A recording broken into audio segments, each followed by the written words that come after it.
sobre la descristianización. Voy a compartir mi programa.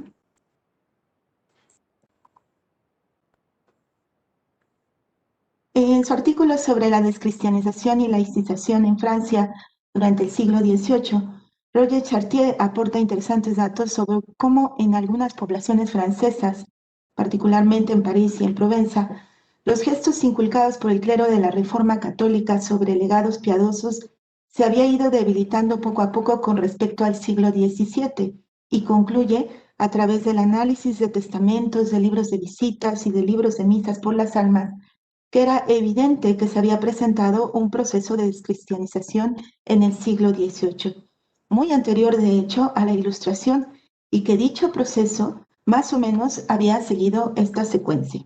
Primero, habían disminuido las sumas que los testadores dedicaban a la celebración de misas destinadas al eterno descanso de su alma. Luego,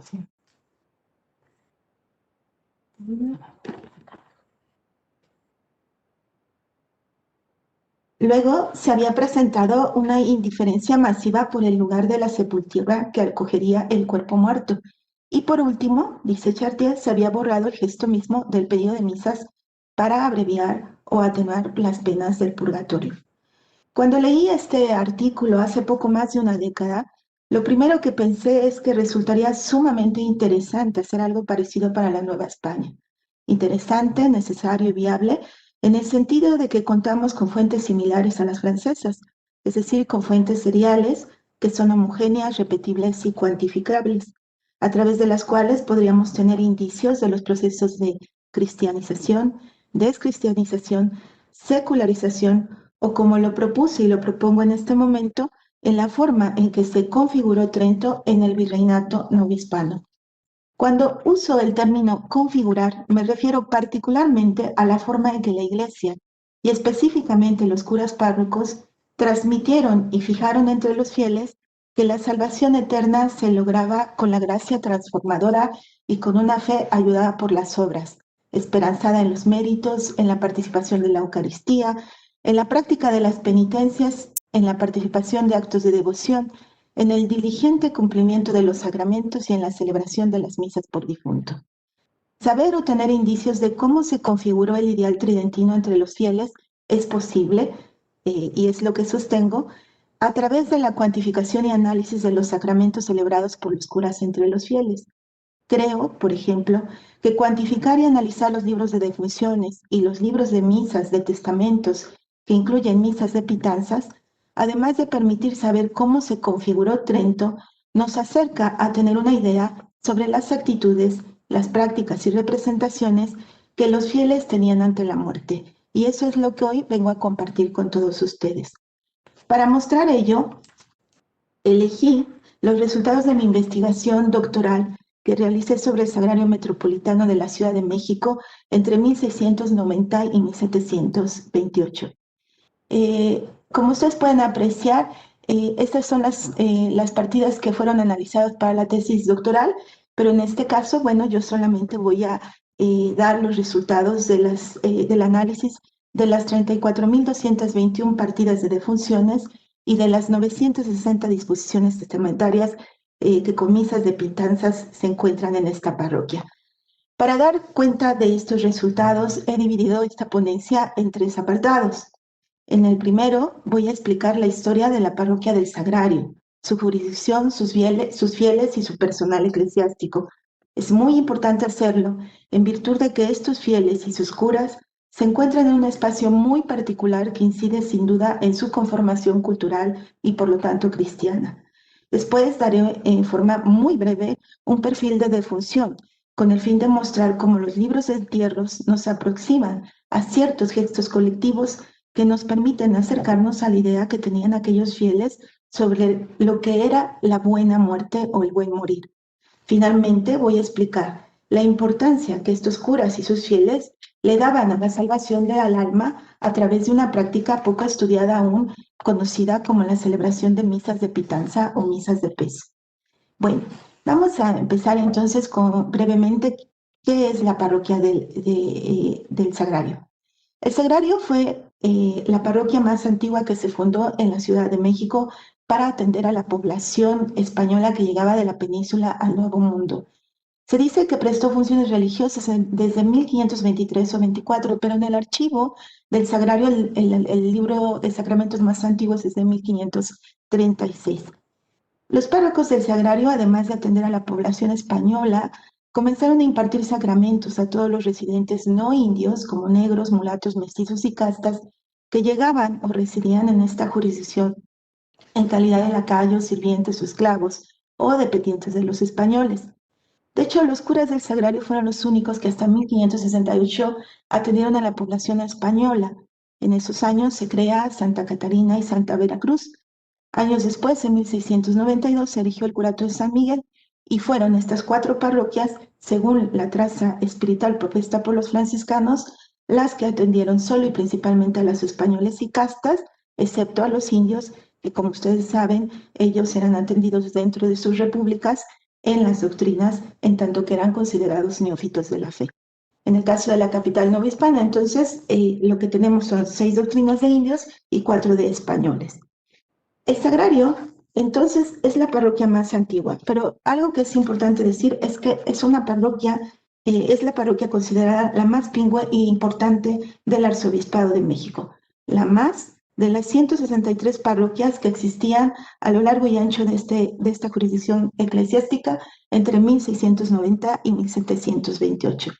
De tal manera que este curato fue siempre considerado el culmen de la trayectoria eclesiástica de cualquier ministro de lo sagrado, justamente por el enorme salario que recibían por administrar los sacramentos a esta numerosa feligresía residente, o también a la que se denomina extravagante, que es un término eclesiástico para decir aquellos fieles que no viven en esta jurisdicción, pero que vienen a la capital novohispana para celebrar comercio o por trabajo. Entonces, pues a veces se le administran los sacramentos.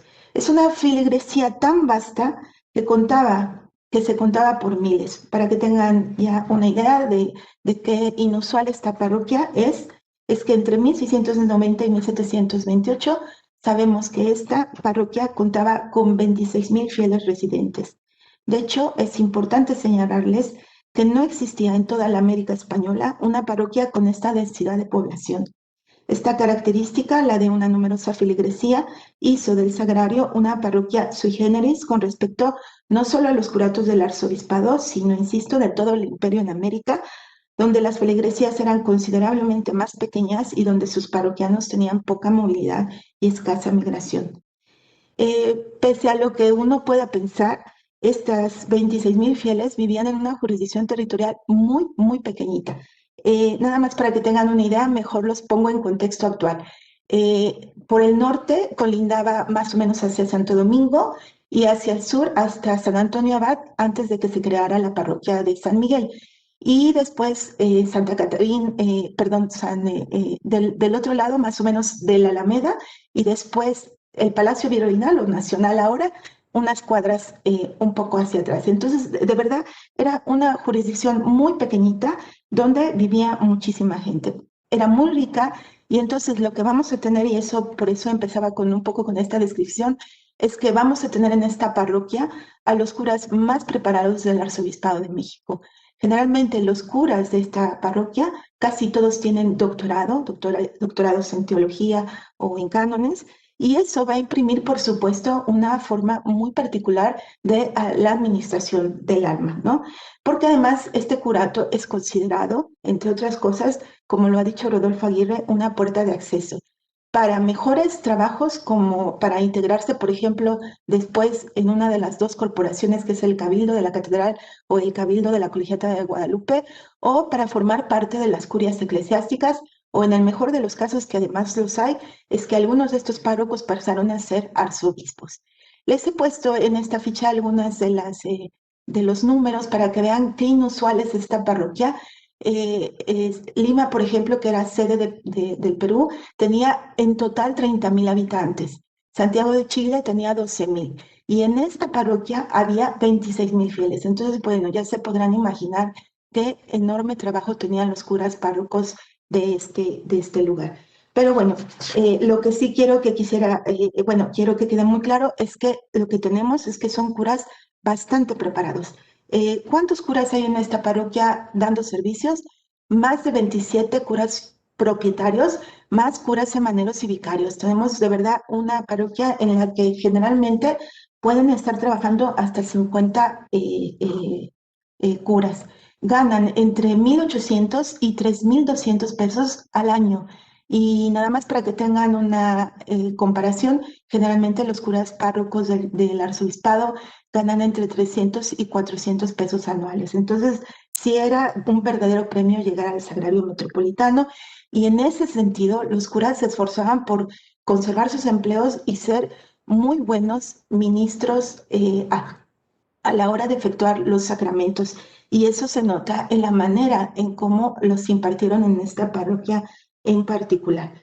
Bueno, entonces, yo creo entonces que cuantificar los libros, las partidas de los libros sacramentales me permite acercar entonces a estas representaciones y conceptos de la muerte. Voy entonces a seguir leyendo. Es que la administración de los últimos sacramentos, como todos los sacramentos, fue reglamentada por el concilio, el ritual romano, los manuales de párrocos y el tercer concilio provincial mexicano.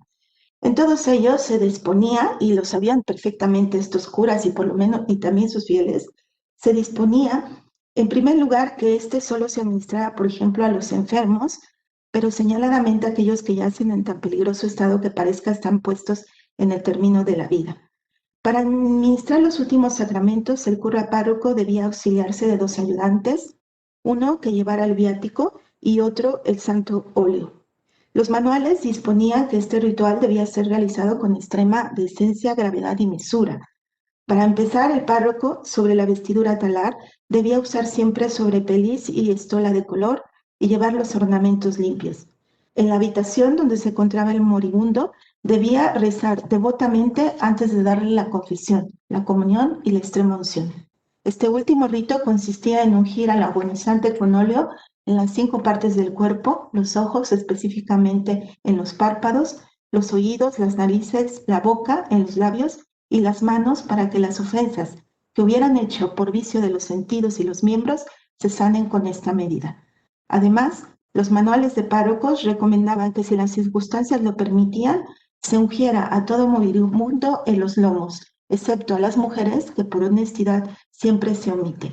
Hace un momento la doctora Sara Vaz nos hablaba de los manuales de párrocos y estos dispositivos que no se sabe en qué cantidad se leen y cómo se leen. Lo que sí me consta es que los libros, los párrocos del Sagrario contaban con bastantes manuales de párrocos. En los inventarios de la parroquia aparecen siempre estos manuales de párrocos enlistados, ¿no? Y entonces, bueno, sé que los leen y sé que por supuesto los aplican, como ahorita lo voy a ir explicando. Como he mencionado, en esta parroquia era necesaria la asistencia de muchísimos curas, más de 60, para administrar el pasto espiritual. Pero también sé que de este contingente de ministros, al menos 17 curas, otros cuantos curas ayudantes y un cochero que llevaba el forlón del Santísimo Sacramento eran requeridos especialmente para administrar los últimos sacramentos a todo aquel parroquiano que ante el peligro de la muerte lo solicitara. Creo que el número de sacerdotes dispuestos para dar solo este sacramento puede decirnos mucho de la importancia que daban a cumplir puntualmente el rito de la buena muerte. Después de la unción, si el agonizante fallecía, se avisaba de la defunción con el doble de campanas si era adulto, con campanas más suaves y rápidas si eran niños, y enseguida los familiares amortajaban el cuerpo y colocaban alrededor velas. Los manuales de párrocos recomendaban que los familiares pusieran en las manos del difunto una pequeña cruz entre sus manos o un rosario. En caso de no contar con estos objetos de piedad por la pobreza, se recomendaba que la cruz la formara con los propios dedos del difunto. Finalmente, el cura párroco determinaba y hacía saber la hora y el día en que el cuerpo del difunto debía ser trasladado de su casa a la parroquia del Sagrario para celebrar la misa de cuerpo presente. Después de esta misa, era enterrado en el camposanto de la iglesia catedral o en el cementerio o cripta del convento que antes de morir había señalado a través de su testamento, o en aquel señalado o escogido por sus propios familiares.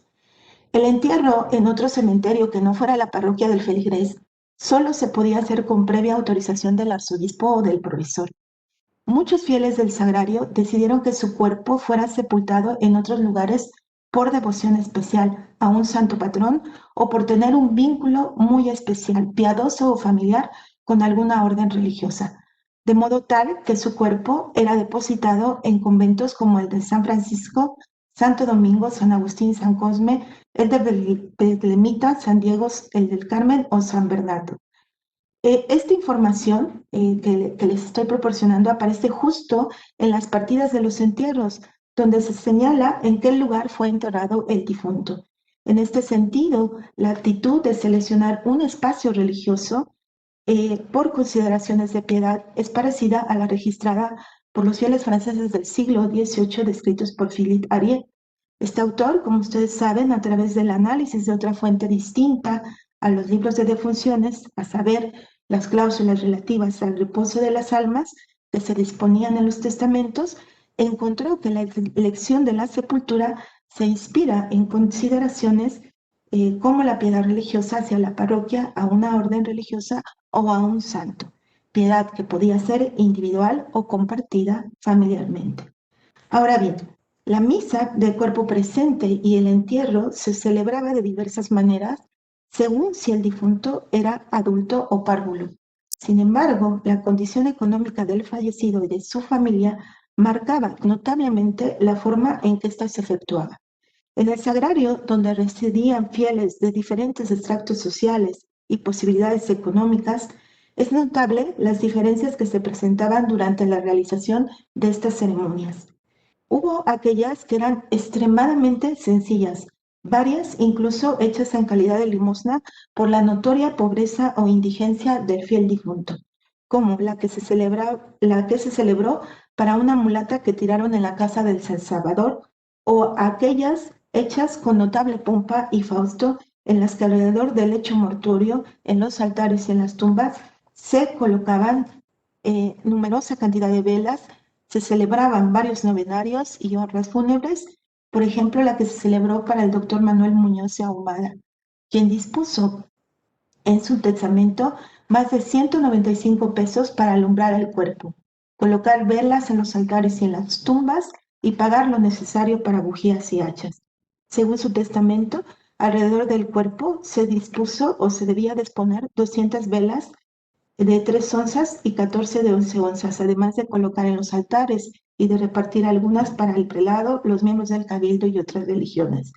Otra que también pude apreciar, otra ceremonia, fue la de Alonso Alberto de Velasco, que pidió también ser enterrado con pompa y fausto. Así que además de una misa, al día siguiente de su entierro se llevaron a cabo 500 misas en diferentes parroquias. Es importante mencionarles que aún en periodos considerados de crisis demográficas, es decir, en aquellas coyunturas donde las muertes se incrementaban por epidemias o crisis de granos con respecto a los nacimientos, por ejemplo, las crisis de 1962, 1696, la de 1708, la de 1727, los sacerdotes y fieles trataban de asegurar y asegurarse una buena muerte, que como hemos visto, pues tiene una serie de ritos. Y esto, aunque significara, por ejemplo, impartir hasta muy llegada la noche el sacramento o los últimos sacramentos. De hecho, es muy revelador que los informes de los curas durante ciertas crisis demográficas señalen justo los dispositivos que se activaban para asegurar que todos los fieles recibieran el sacramento de moribundos, como también se llamaba, y lamentaban la imposibilidad de que el difunto no recibiera un espacio individual para ser enterrado. Un informe del Cabildo Eclesiástico en 1692, en el año del famoso tumulto, mencionó, por ejemplo, que la combinación de enfermedad y crisis de grano había causado la muerte en la Ciudad de México de 20,000 personas, por lo que tuvieron que abrirse zanjas en las parroquias y en los cementerios. En el caso de la catedral y del sagrario, se había tenido que abrir zanjas en el patio principal, así como en las puertas de las escalerillas junto al osario, para excusar el terrible fetor que se estaba ocasionando dentro de la iglesia. Esta última razón, en la enorme cantidad de los cadáveres que se traían a sepultar, Según el Cabildo, la situación en aquellos meses era tal de crisis que no quedó casa libre de enfermedad, y en las propias zanjas se tuvo que sepultar a un difunto sobre otro, saliendo 3 o 4 cruces, y los párrocos habían tenido que llevar a tal cantidad de entierros hasta llegada las 8 de la noche. Es decir, cuando pasa en 1692 esta enorme crisis, lo que hacen los curas del Sagrario es contratar más curas, abrir zanjas porque no hay manera de enterrar a todos. Lamentan mucho eso de que no haya un enterramiento individual, y finalmente lo que hacen es que extienden los servicios religiosos de la impartición de los últimos sacramentos hasta pasada las 8 de la noche. Estos informes y partidas sacramentales nos confirman que para los fieles de aquellos años, volver el cuerpo a la tierra era solo el preludio para volver el alma a Dios, y por ello recibir los últimos sacramentos, tener una misa de cuerpo presente, así como la elección de una tumba, eran los medios indispensables y necesarios para lograrlo. Todo ello era parte de una buena muerte. Y lo que les quiero decir es que con el estudio de estas partidas, de las 20.297 que se dieron de españoles y 13.924 de castas, eh, lo que he analizado es que todo lo que dicen los manuales de párrocos, todo lo que dispone el Tercer Concilio y el ritual romano sobre cómo debe darse esta buena muerte, sucede, salvo de verdad raras excepciones. Lo que tenemos es que generalmente se procura que todos los ritos acompañados de este que se llama los últimos sacramentos o los últimos o el sacramento de la muerte, pues se cumple.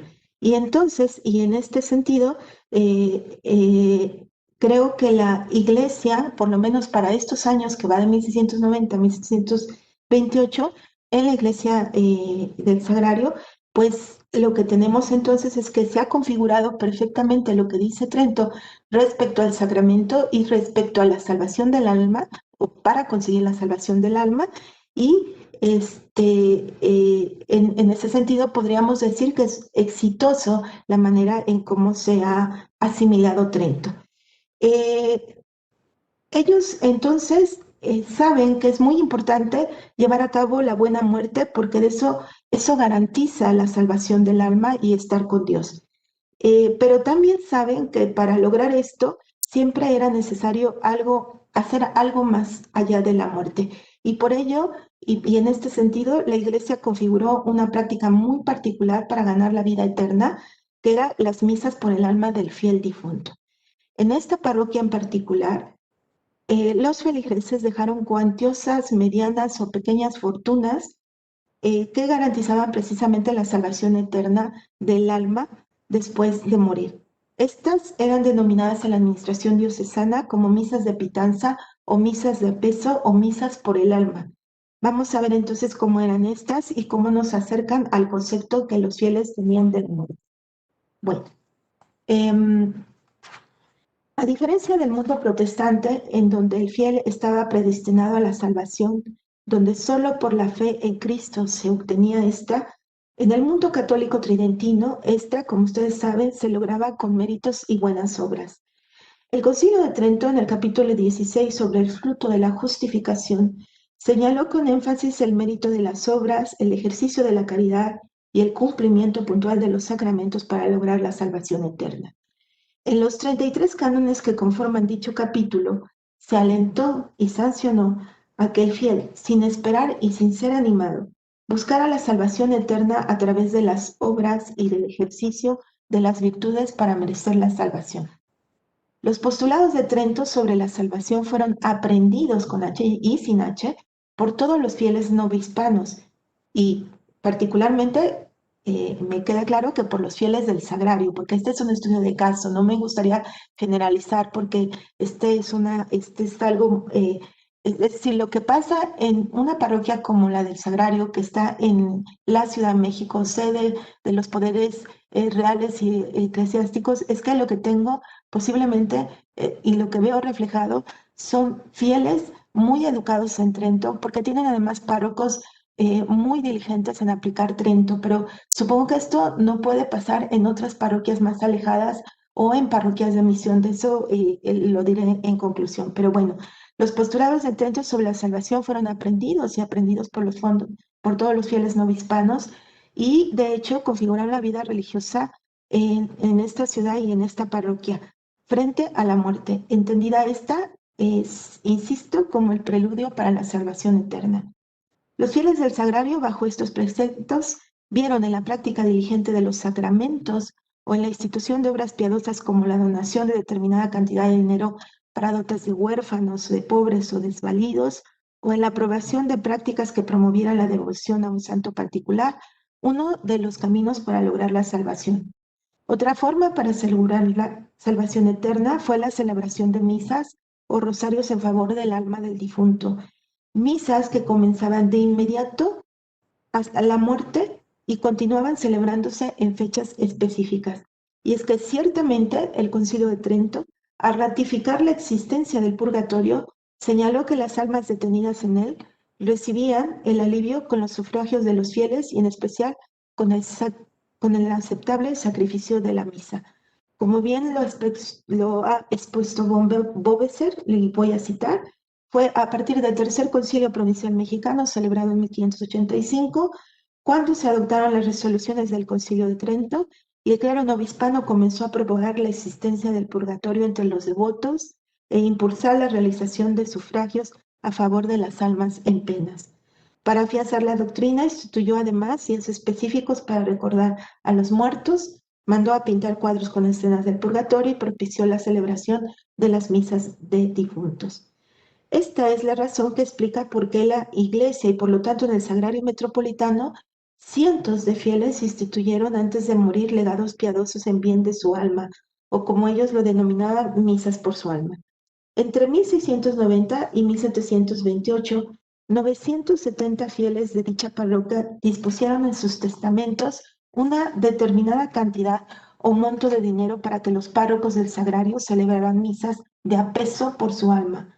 Los párrocos del Sagrario anotaban en el libro de funciones o en un libro de testamentos aquellas cantidades que los fieles habían dejado exprofeso al Sagrario para la celebración de dichas misas.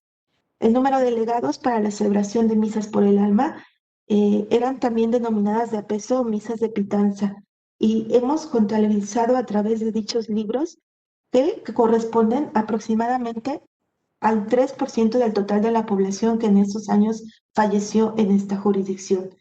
Lo anterior no significa que esta cantidad represente el universo de demandas piadosas que los fieles del Sagrario instituyeron para rezar por la salvación del alma. De hecho, insisto, los fieles del Sagrario dispusieron en sus testamentos otros tipos de fundaciones piadosas como aniversarios, capellanías y obras pías. Muchas de ellas aseguraban su salvación por otras cantidades de dinero.